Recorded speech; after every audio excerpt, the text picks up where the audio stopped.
Behind each face is a different story. Newlyweds who've been widowed because of the war in Syria. Fathers who can no longer look their children in the eyes because of how helpless they've become.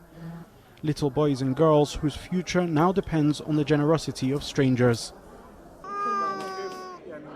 Iman Ibrahim tries to comfort her 9-month-old baby girl. She tells us how together with her husband they attempted to cross the sea from Turkey to Greece. She pulled out at the last minute, frightened for her baby's safety. Her husband decided to go it alone.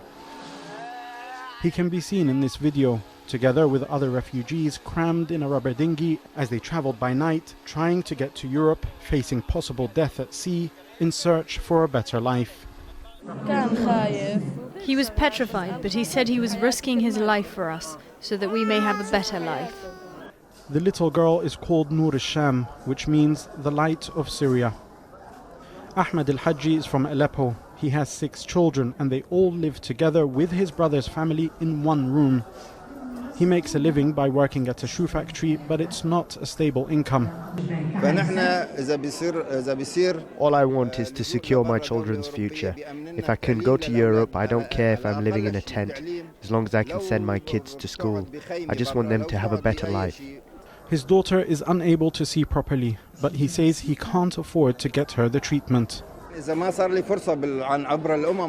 the UN fail to find me refuge in another country, I might be forced to leave my family and risk it myself, because every day here is worse than the one before. There's no light at the end of the tunnel. The UN says it's doing its best to help provide for more than 1 million refugees in Lebanon, but it just doesn't have the money.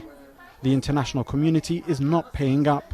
This year, the UN has received less than 30% of the money it needs. As a result, families here are living on $50 a day per person. These journeys are very dangerous, and a lot of refugees, as you know, are losing their lives. Children and women are risking their lives trying to find better opportunities. So, of course, this calls for more assistance for Syrian refugees in Lebanon, but this also calls for more burden sharing with Lebanon, for states to receive more Syrian refugees. While the refugee crisis has caught the world's attention, the cause of this catastrophe is far from being resolved. The adults here have lost hope that they will see peace or security in their lifetime.